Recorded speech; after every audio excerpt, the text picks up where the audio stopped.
নবম শ্রেণীর শিক্ষার্থীরা তোমাদের বার্ষিক পরীক্ষার জন্য ডিজিটাল প্রযুক্তির মানবন্টন একই সাথে সিলেবাসটা একই সাথে তোমাদের একটা নমুনা প্রশ্ন দেখাচ্ছি যাতে করে তোমরা বার্ষিক পরীক্ষার মধ্যে কিভাবে প্রশ্ন উত্তর করতে হয় সেটাই তোমরা সহজে বুঝতে পারো। ঠিক আছে, তো তুমি যে জানো যে এভাবে পরীক্ষাটা দিতে হবে তাহলে কিন্তু তোমার জন্য সহজ হবে বিষয়টা। তো যাই হোক, তোমাদের জন্য যে সিলেবাসটা দেওয়া আছে ডিজিটাল প্রযুক্তি সেটি দেখাচ্ছি। তো সিলেবাস হচ্ছে তোমাদের মোটামুটি 4টি অভিজ্ঞতা শিখতে হবে, শিখন অভিজ্ঞতা 2 শিখতে হবে সবাই। আচ্ছা, সাইবার ঝুঁকি সম্পর্কে তো জানি, তথ্য নিরাপদ নিশ্চিত করি। এবং শিখন অভিজ্ঞতা 3ও শিখতে হবে, নাগরিক সেবায় স্বাস্থ্যতা জবাবদিহিতা। শিখন অভিজ্ঞতা 4 শিখতে হবে, সমস্যা সমাধান প্রোগ্রামিং। এবং 5 শিখতে হবে, চলন নেটওয়ার্ক বানাই। তো এখান থেকে পৃষ্ঠা সহ দেওয়া আছে, এগুলো হচ্ছে বার্ষিক পরীক্ষার জন্য। আর শিক্ষণকালীন মূল্যায়ন 30%, সামষ্টিক 70%। ঠিক আছে, 30% কীভাবে এখানে দেওয়া আছে যে অ্যাসাইনমেন্ট বা নমুনা প্রশ্ন, অনুসন্ধানমূলক কাজ। তবে হচ্ছে তোমাদের এখান থেকে হচ্ছে 30 নাম্বারের এরকম আর কি।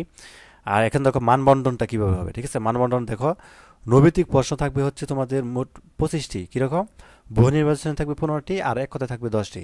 এই নৈবিত্তিক আকারের যে প্রশ্ন সেগুলো থাকবে 25টি। তো বহু নির্বাচনী 15টি উত্তর দিতে হবে।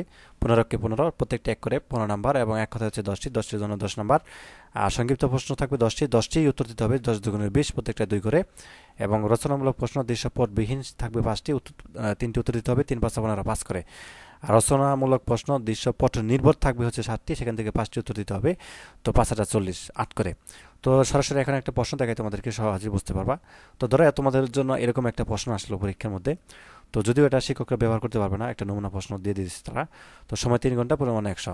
তো শুরুতেই যে 15টি হচ্ছে বহু নির্বাচনী প্রশ্ন থাকবে।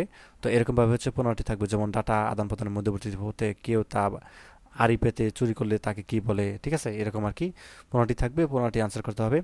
দেন হচ্ছে এক কথায় প্রশ্ন থাকবে তোমাদের হচ্ছে 10টি। তো 10টি উত্তর দিতে হবে। ন্যাশনাল হেল্পলাইন নম্বর কত। ঠিক আছে, তো এরকমভাবে হচ্ছে 10টি নাম্বার থাকবে, অর্থাৎ প্রশ্ন থাকবে 10টি উত্তর দিতে হবে।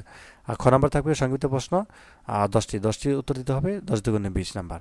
যেমন ডিডস অ্যাটাক সম্পর্কে যা জানো লেখো, বা সাইবার স্টিকিং কি, বা হচ্ছে এরকমভাবে হচ্ছে ফেসবুক, আচ্ছা ফেক সোশ্যাল মিডিয়া অ্যাকাউন্টস দ্বারা কী ধরনের ক্ষতি হয়। এরকমভাবে হচ্ছে সংক্ষিপ্ত প্রশ্ন থাকবে 10টি উত্তর দিতে হবে, 2 করে নাম্বার। ঠিক আছে, এবং তারপর হচ্ছে গ বিভাগ, সেটি হচ্ছে যে 5টি থেকে যে কোনো 3টি প্রশ্নের উত্তর দিতে হবে।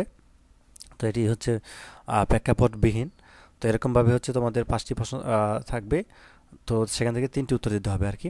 এখন যদিও 3টে দেওয়া আছে, তো তোমাকে 3টি উত্তর দিতে হবে।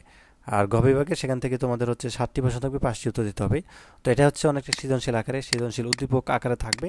উদ্দীপকের আলোকে তোমাকে খ এবং তোমাদের হচ্ছে ক এবং খ এর উত্তর দিতে হবে। ক এর জন্য 3 নাম্বার পাবা, আর হচ্ছে খ এর জন্য তোমরা 5 নাম্বার পাবা। ঠিক আছে, তো যাক, আশা করি বুঝতে পারছো। এইভাবে তোমাদেরকে অ্যান্সারটা দিতে হবে। এটা হচ্ছে তোমাদের ডিজিটাল প্রযুক্তির সিস্টেম। তো ধন্যবাদ সবাইকে ভিডিও দেখার জন্য। আল্লাহ হাফেজ।